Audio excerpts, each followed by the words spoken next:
Hello and welcome to another episode of the Expert CPG Commerce Podcast. My name is Ryan Flynn, the founder and CEO of Expert CPG Commerce, where we help brands reach more customers on Amazon and beyond. And today I'm super excited to welcome Stephanie Lin from Elohi. And Elohi is they offer both strategy and execution for brands who are looking to get into, manage, and grow the food service space. We have a fascinating conversation about all things food service. Like, I thought I knew food service before this conversation and like everything it entailed. And Stephanie blew my mind and opened up so many other can of worms in a good way of other questions I wanted to ask, other roads I wanted to go down. But we had a great conversation about all things food service and how it can benefit all types of brands. I mean, really, brands aren't limited. Food beverage brands aren't really limited in who they serve, maybe outside of food service, and how food service can really work for them as a channel. And if you're a brand that's maybe struggling on Amazon, that's something that we do. We that's all we do is Amazon, and we love helping brands with Amazon. And we run into a lot of brands that either aren't doing everything they could be doing on Amazon or aren't sure if they're doing everything they could be on Amazon. And so instead of just telling you what we can do, we actually want to show you. So we actually provide an audit, an in-depth account audit, where we kind of look at all your Amazon metrics and your numbers and behind the scenes.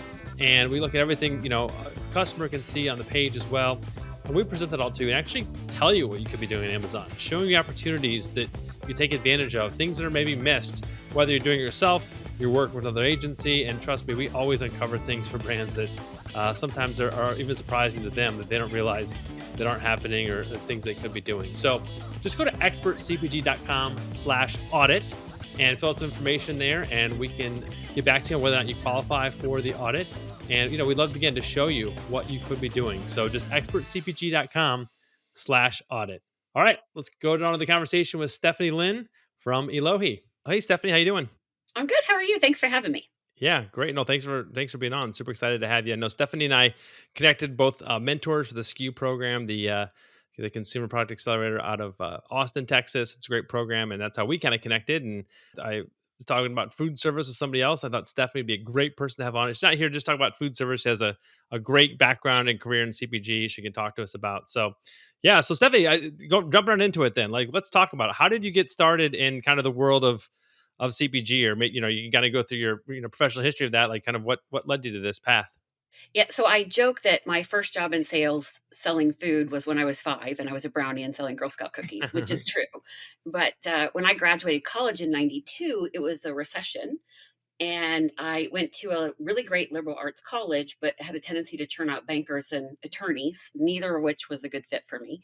And I wound up meeting an alum who worked for Frito-Lay. So my first job out of college was in a sales program. That was the height of like sort of the beginnings of diversity, where they were trying to get women to come in and stick. And so I actually had to run Frito-Lay routes for 6 months to learn how the business worked, and then went and managed a district. So I had 13 guys, some of whom had kids older than me, which was pretty interesting. So here I was 22, 23 and managing. I had a guy, bless his heart, it was the very early days, but Frito-Lay was always ahead of its time with I think it was called the Telzon, right? Where you could do your order in the store and then you put it on the thing in print and get your order and take it in. Well, he just refused to learn to use that thing. So his wife would like enter it for him every night. And at the time I remember thinking, oh, what a dinosaur. And now I'm like, I totally get Yeah, it. change is hard. Change is hard Yeah. sometimes, right? So from there I went to Nabisco. I spent 5 years. I was on the first national account team. By the way, my first 15 years was in retail. So I'm a little bit of a unicorn because most people don't do Yeah, like both. all the channels. Hmm. And there I really was a C-store, first grocery, then C-store expert. I did a little, I call it my time in purgatory at Pepperidge Farm. Great brands, but if you're in national accounts, it was really difficult because of their distribution system. So Yeah. my first 3 jobs were like DSD and mostly snacks. I went from Pepperidge Farm, I went back to PepsiCo actually, but through beverages. Mm. And I did a stint to start with the Lipton partnership. So it was half Pepsi, half Unilever. Yeah. And when I went in, actually, because they were at 50-50 in employees, that was part of the underlying contract, I actually got to choose if I wanted to work for Unilever or Pepsi. Yeah. So I did that for 10 years, but that's where I fell into food service. So I got to the point where I helped integrate Sobe into the organization. So I was part of the Pepsi team that merged with the Sobe team. By the way, wow, talk about two totally different organizational cultures. Sure. Yeah. Ironically, I found that I identified more with the Sobe culture than the Pepsi culture. And, but at the end of that, I'd sort of made it to the level I wanted to make. And I could tell I wasn't going to progress the way I wanted to progress through the retail organization. And so they were like, hey, you want to do business development for food service? I was like, sure, why not? And so went into it and I fell in love with food service. Fast forward, I spent a couple of years in food service distribution. So that was an eye opener just in terms of what it takes to move our food around, Yeah. what national chains go through to keep the consumer happy, because God forbid your apple today at Panera doesn't look like your apple tomorrow at Panera, Yeah. because, Mother Nature grows everything exactly the same all the time. So that was fascinating. Learning like semis, reefer trucks that move the cold stuff get 6 miles to the gallon of diesel. Oh my gosh. So when Yeah. diesel's $5 a gallon, and right now I think it's like 3.30 something, we are putting a lot of pressure on restaurant operators and distributors. So again, I love to put puzzles together, and food service to me is like a puzzle. Hmm. So from there, then I spent actually a little bit of time at what would be called a marketing agency, which is where I started to really understand the implications of digital marketing and just B2B marketing in general in food service. Because before, I'd been in big companies where I was either more sales or maybe channel or customer marketing, but not really the kind of what was behind the scenes, like behind the curtains, if you will, driving all that. So that's where I started to understand demand gen and what you could do to track consumers, which is a little frightening. And spent a year and 10 days at Carry Ingredients, which was my biggest red flag, right? So again, going into a matrix organization, very science driven, very sort of literally and figuratively a box and how they work. But it was great for me to understand again what goes behind the scenes in putting products together, and not just food service, but anything, right? So we had the Yeah. ingredients part, we had the value add part, and then the team I led was actually branded. So being branded products in an ingredient company where you're kind of selling against the team down the hall because they're trying to sell proprietary ingredients, right? And or value add, and you're trying to sell something branded. That was fascinating. And understanding the implications on the P&L. Hmm. But it was at the end of that I went, yeah, this is not working for me. And so that was 9 years ago, just a little over 9 years ago. And I started Elohi as a way to take what I'm really good at, which is, again, puzzles. And I love to fight for the underdog. So when I started by working with predominantly like really early stage startups, which is a whole nother challenge, and helping them understand how to go into food service the right way and to make money. So I've been doing that for 9 years. That's awesome. Well, I mean, your background, your story is amazing because, like you said, you've hit all these different areas, right? Yeah. Like you've hit, retail on the shelf. You've hit like ingredients. You've hit food service. Yeah. I've seen all these different channels. You talked about distribution, obviously, and it's like it's not everybody gets all that experience, right? Yeah. And the digital side too. So I'm curious before we jump into obviously Elohi and what obviously kind of what you guys focus on and stuff like that, but like I'm curious throughout all your time, like what's been like a constant, would you say, in the food and beverage, if there is one, and I might know your answer, throughout all your time, throughout your vast experience, maybe what's one thing that's been constant throughout your whole time? Like what thing has not changed, but maybe what's the biggest change, from that time you started Frito-Lay, after graduating college to like, you look at today, like, what do you think? So I guess two kind of questions there, but how would you answer that? How would you look at that? Yeah, I think the thing that stayed the constant, and I think it's just people, right, Hmm. is Hmm. that there are a lot of people invested in the industry staying the same. Mm, And there's a lot of money that goes into lobbying and big industry organizations, and they have their place. I'm not here to demonize them necessarily, but I do think there's this constant sort of squashing of innovation every now and then. It pops back out, and there are a lot of startups that do really well. Unfortunately, I think we're in a time right now where it's challenging to be a startup because there was so much easy money for so long. I don't think that's a bad thing. yeah. But I do think there, and I see this especially in food service, a lot of people that just really want it to not change. Hmm. And unfortunately for them, it has changed considerably. And I think it's changed regardless of which channel you're in. The biggest change has been access to information, not Hmm. necessarily good information, Yeah. but the ability to access information has completely changed how consumers shop and think and discover. And for anyone that's doing B2B, which industrial, ingredient, and food service are B2B, those buyers are also consumers. So Yeah. they have visibility to things that normally you wouldn't see. And the expectation of the buyer, especially now as millennials are really moving into more of the decision making Hmm. capacities, they want information, they want it right now. And if you don't give it to them, they'll get it from your competitor. Full stop. Both great answers, by the way. But like the What do information you thing, mean?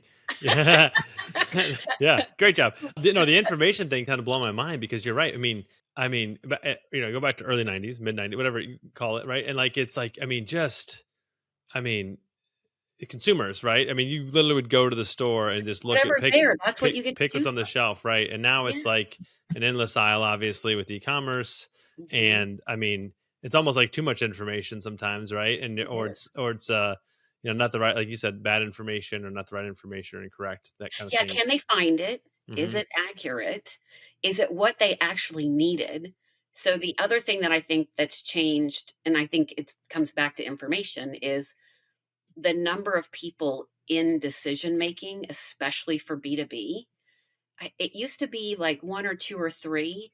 I know when I was doing business development at PepsiCo for Fountain, you could assume that at least four people, so supply chain, operations, maybe marketing, were in the middle of making that big Fountain switch decision. But Hmm. you had a lot of executive oversight just because there was so much money involved. Hmm. But today, the average B2B, the number of B2B decision makers there are in a decision is somewhere between 9 and 11. Wow. Yeah. So again, they're all going to get information somewhere. Hmm. They're all making decisions based on their specific place in the organization and how it impacts them. They each of them has access to different types of vendors, right? So again, a lot of people use their informal networks to make decisions, and they're all at different places in the decision making, right? So you might, if you're going to switch something really important like a center of plate or your beverages or your POS system, Yeah. you're going to bring different people in, but you're going to bring them in at different times. Hmm. And I just read a stat this morning. I'll see if I can find it and I'll send it to you, but literally saying that something like 70% of buyers are kind of collecting information because they know they have that decision coming, and Hmm. they'll go and refer to that as they start to make the decision. They're not necessarily looking for new information. And so if you're not part of the consideration set when they're doing that information gathering, you're just not even in the decision set.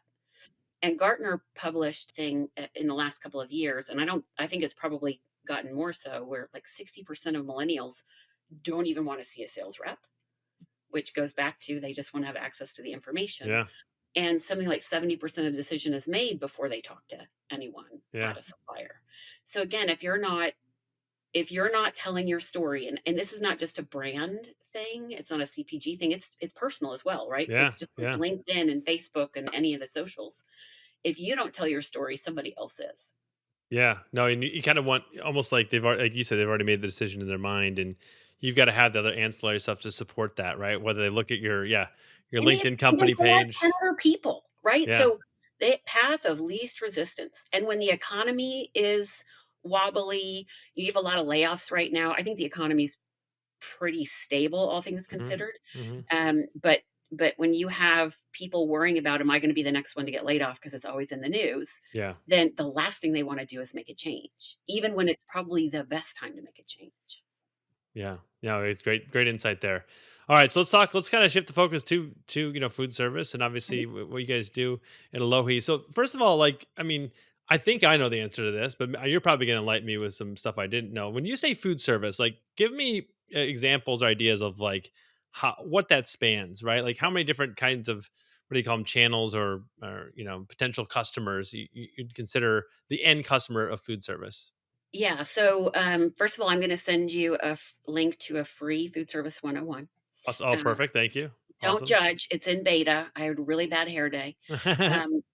But we did it because it is very complex. Yep. So in food service or away from home, you have basically two master channels. You have commercial and non-commercial. Hmm. Commercial is anybody that buys, prepares, and sells food, and that is how they derive the majority of the revenue. Panera, McDonald's, TGI Fridays.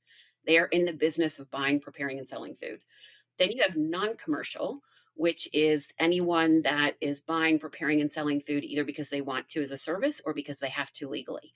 Mm, Military, prisons, public schools, hospitals, by law, have to serve food. They have to feed whoever their yeah. constituent is. But a lot of universities provide a meal plan and dining options as a service, and food is a really big part of their auxiliary services. But that's not what they're in the business to do. They're in the business, hopefully, to educate the next generation. So the way to think about it is this what they do for a living? Like, is this how they make their money? Or is this something they do because they have to or want to?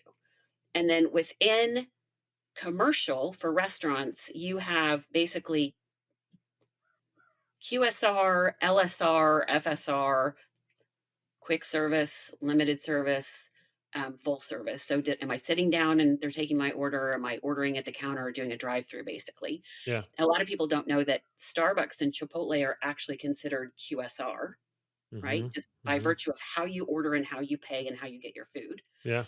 In non commercial, you have actually, the other thing about food service is there's no one source of the truth. Yeah. So everybody wants to define things a little differently, but there's anywhere from 19 to 22 segments within non-commercial, Wow. all of them totally different. So if you're going to call on military, which is considered non-commercial, or an airline, or a public school, or a college and university, or a hospital, or a nursing home, or right, go down the list, a workplace cafeteria, all of those are non-commercial because they buy, prepare, and sell or give away food, but that's not what they're in the business of doing.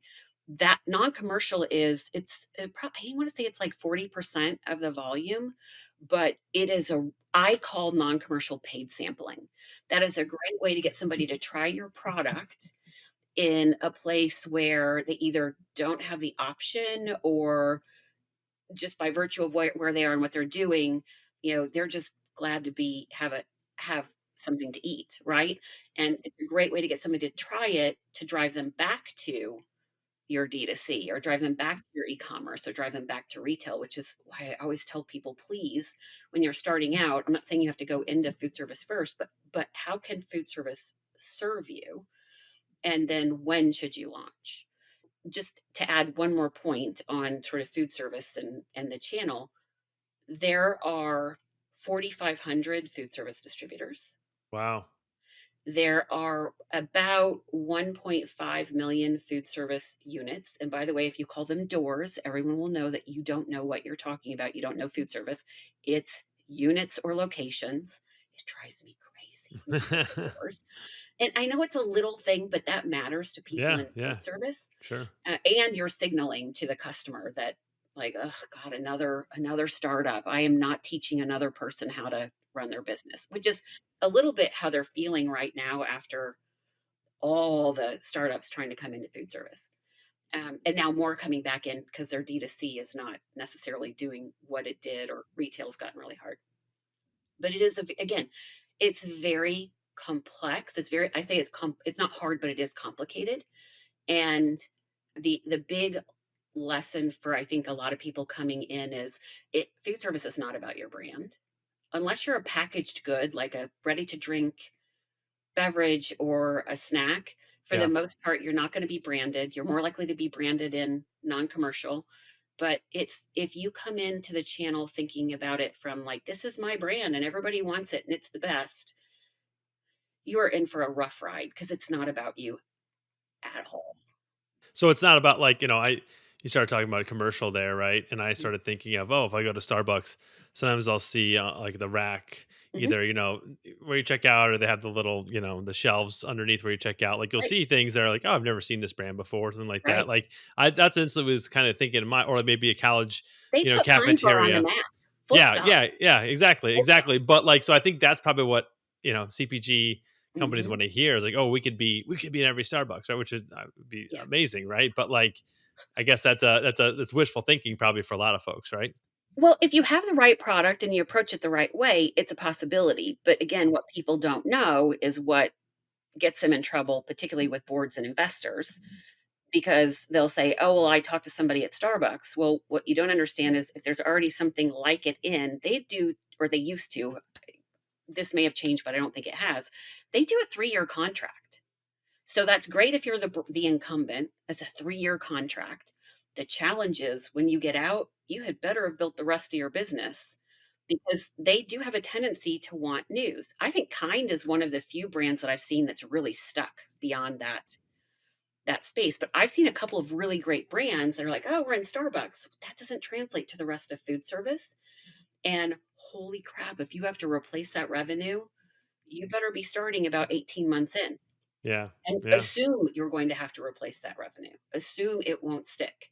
That's great info and great recommendation. So for brands that are just starting out, right, or getting that initial traction in their first channels, they've had some production runs, they've worked out all the kinks, and things are starting to fire. Maybe even before that, like when should brands start thinking about like food service as a possible channel? Because I'm sure that does inform decisions they make along the way, right? Whether it's initially or as they grow. Am I correct?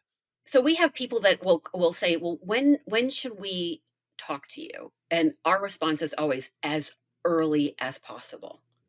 And the reason for that is you're making a lot of decisions early on packaging, on ingredients, on where you're going to manufacture. I mean, the location of where you're going to manufacture, but also the capabilities. And then there's also kind of the branding and ways that you create your product, what it can and can't do, may really impact your ability to use it in food service or not.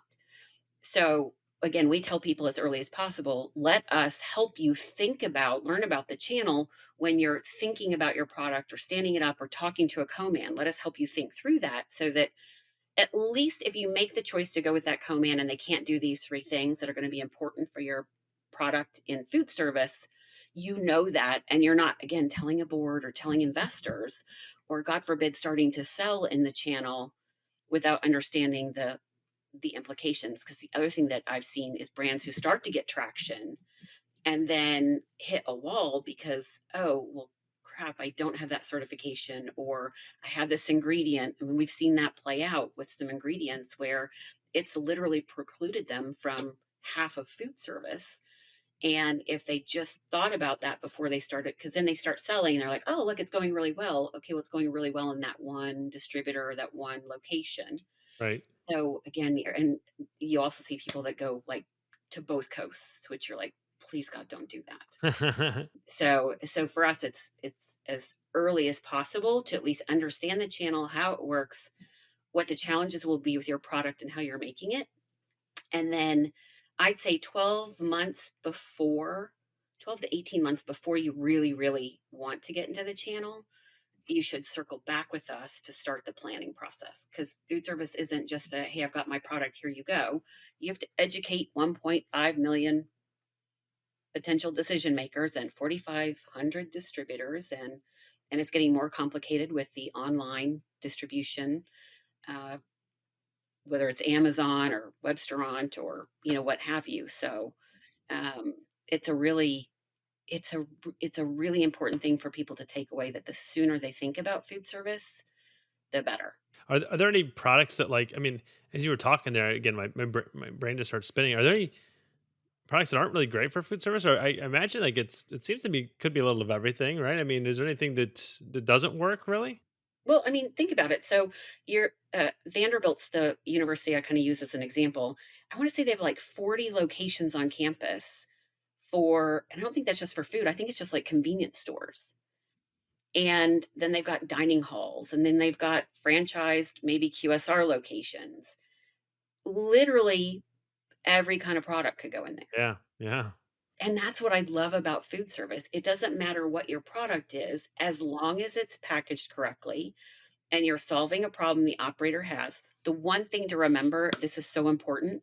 So think about going shopping and you're going to get a beverage. You go down that aisle and you can get literally one of everything. And then you can grab a cold one of a lot of them on the way out the door, right? At the cold vault. You go into a restaurant and you can have Pepsi or Coke, and it's whichever one they're serving, and it's that or tap water, tea, or coffee. Yeah.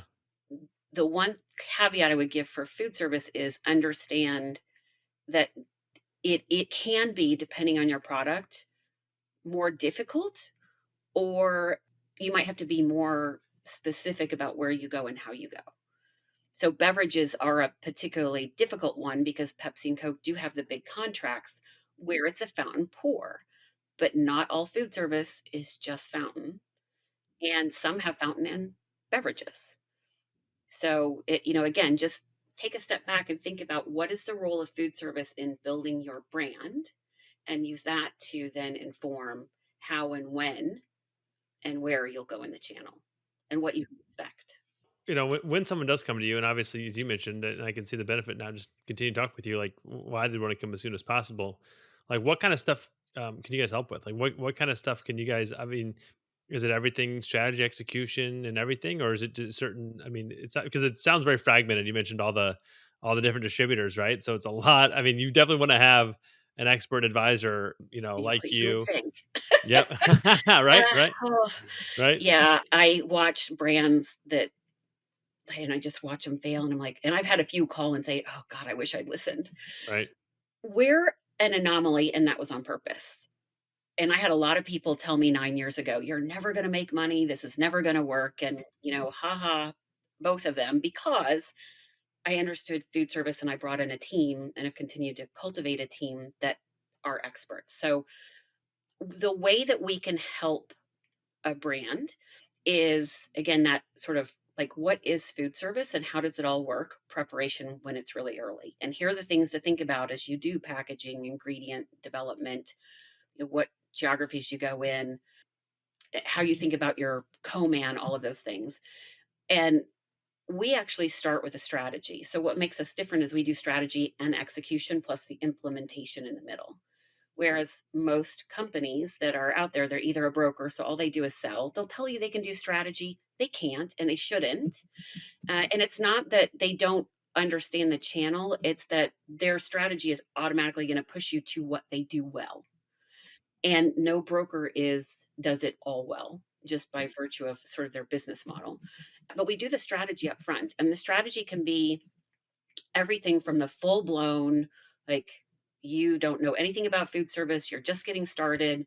We'll do the product roadmap, we'll help you think about talking to investors or private equity about the channel, because a lot of them actually don't understand. And we've found recently there are a lot of people going to get funded and they're like, yeah, they just don't understand food service and they don't want to, they just want to talk about retail. Yeah. Well, if you're VC or PE and that's what you're saying, or that's what you think, shame on you and please call me.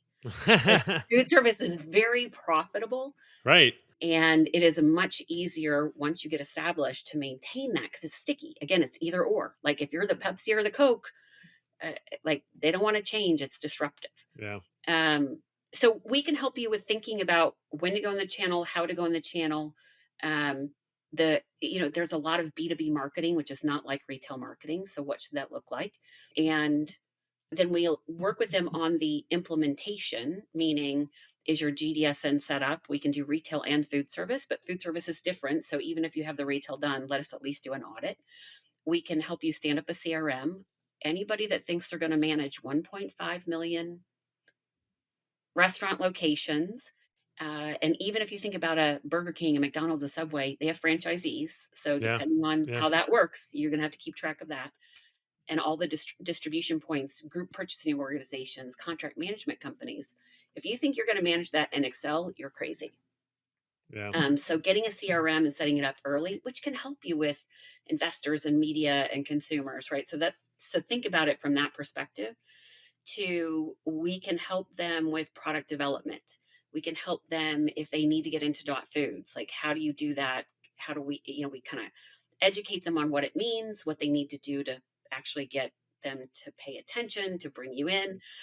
And a lot of people think that just getting into dot foods is, oh, well, I just conquered food service. Actually, no, you didn't. You just made your supply chain much more efficient. What you have to do now is actually sell.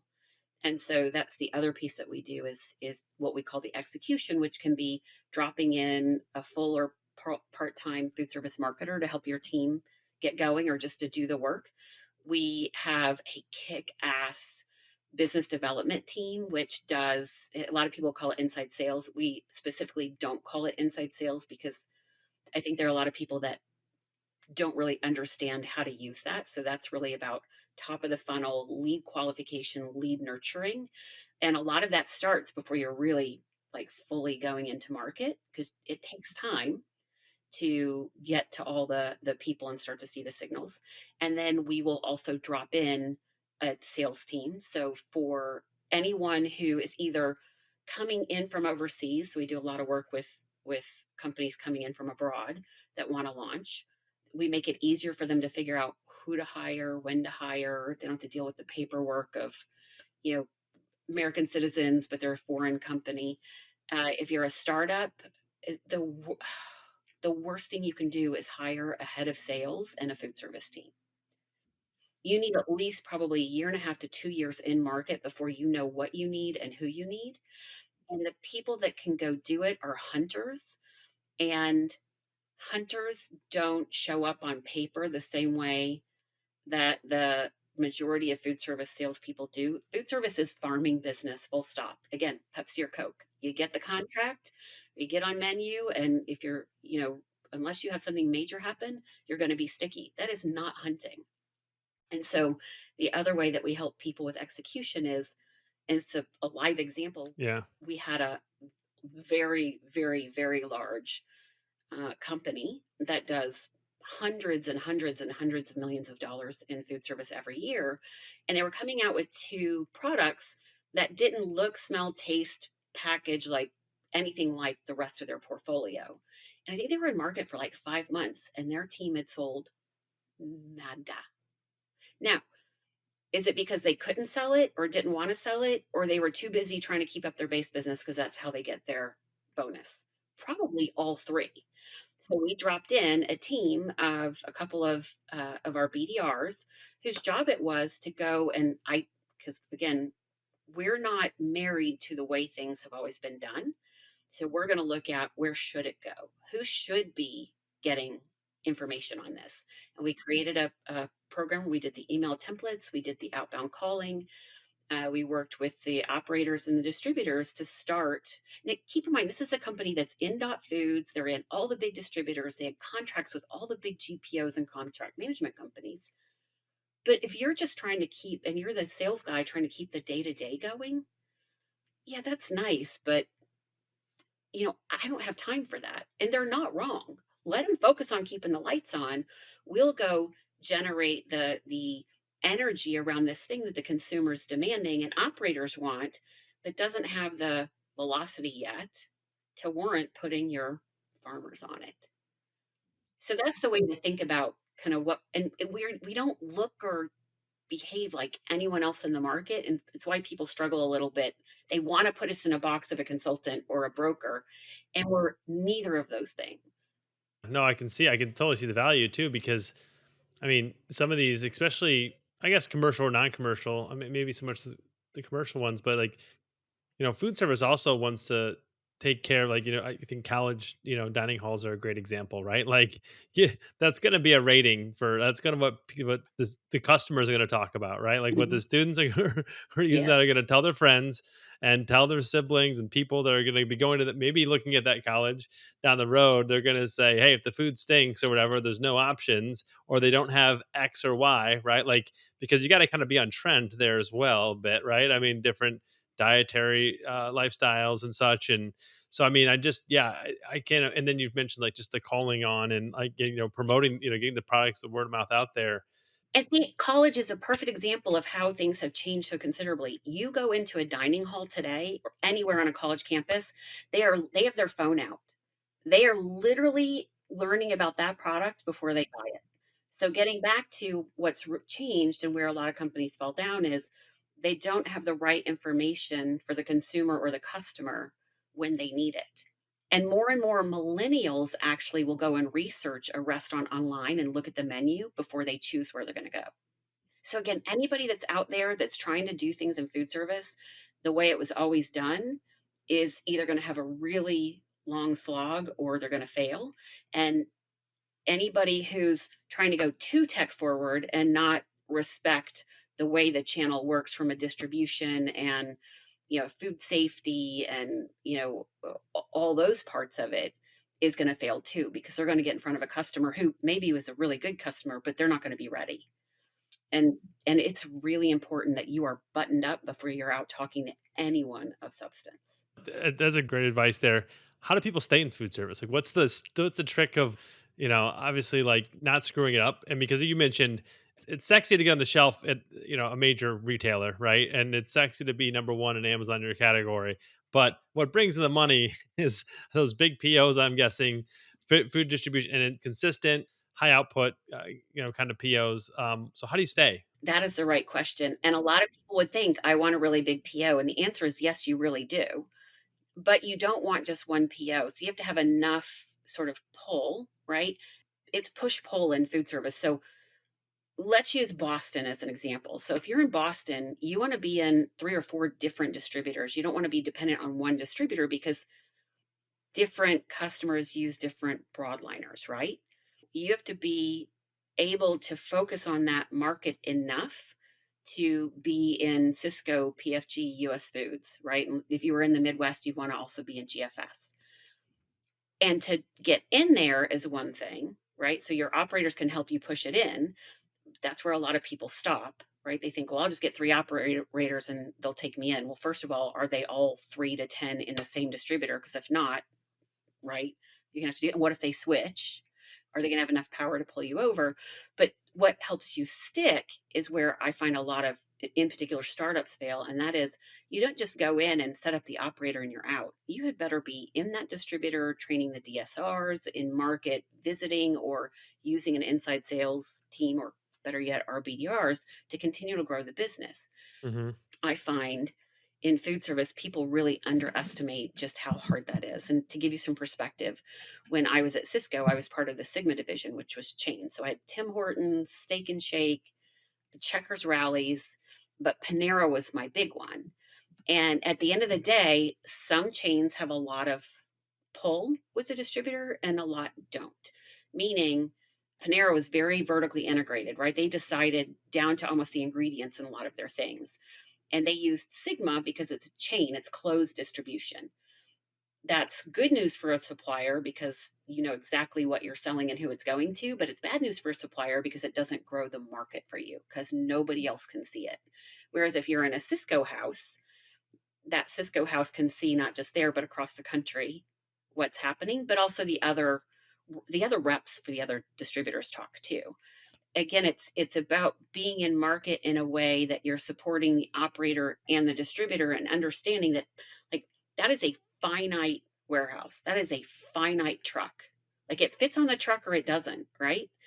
And when diesel's $5 a gallon, right?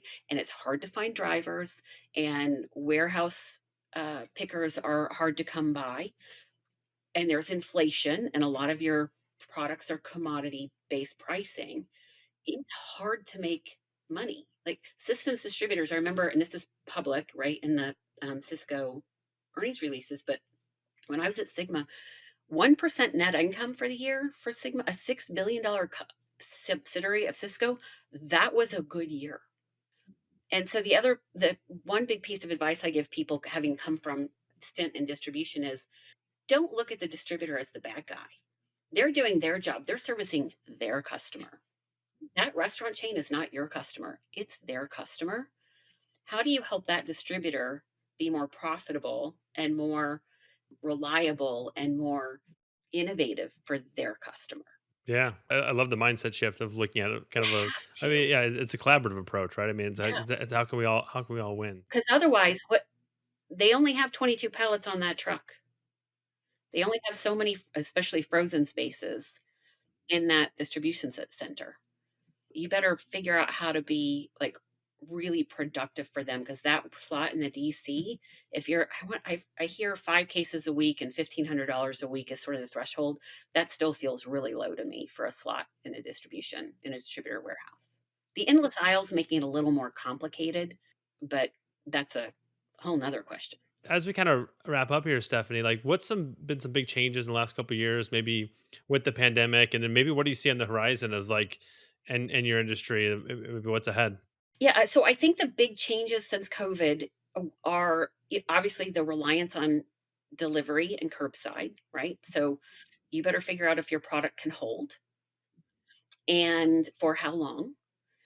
Then you have again the change of the buyer behavior and buyer profile. So more millennials, more tech savvy. They want information. They don't want to see your sales rep. If you're not there when they're thinking about it versus when they actually start the decision making, you're not part of the consideration set. That has become more and more and more part of how you sell. And I think COVID accelerated what needed to happen in the channel. This push towards health and wellness. So, again, it used to be that when you went into a restaurant, you ordered what you ordered and you didn't really think about it. But again, remember, millennials are, and I can get you the stats, but they are looking online before they decide where to go. And they're doing that because they want to see the nutritionals. They want to see if you'll tell them who the manufacturer is. Food service is still very opaque, but it's not as opaque as it once was. And that is a challenge for a lot of the bigger CPG companies because in food service, you could sort of sell whatever like whatever they wanted. So if it was very price sensitive. Like my CEO used to work at a company that did a lot of meat products and she would joke about all the different kinds of turkey. And one of the turkeys they had was prison turkey. Like that's what they called it because it was done so it could fit the pricing for prisons, which I think, and I may have this wrong, but I don't think I do, which may have been actually even higher quality than what they sold to K through 12. That won't work. So that is a big change. Another big change that I think people aren't thinking about, but they should be, is there's more and more direct to operator selling going on from a distribution standpoint. So the rise of Webstaurant and Food Service Direct and US Foods and Cisco have their own sort of process. It's not unlike if you ordered from Amazon. If you fulfill it yourself, like it's sort of the same thing, right? So you're using that platform to showcase as a third party what you have. They're not actually touching it. Now they go back and forth with that a little bit, but if you're a frozen product or a chilled product, that's really challenging, but it may be the best way to get started in the channel. So again, you have to do that math. But then there's all the sustainability questions. Yeah, to me, the tech, the information overload for manufacturers, because oh my God, you can go get as much data as you want.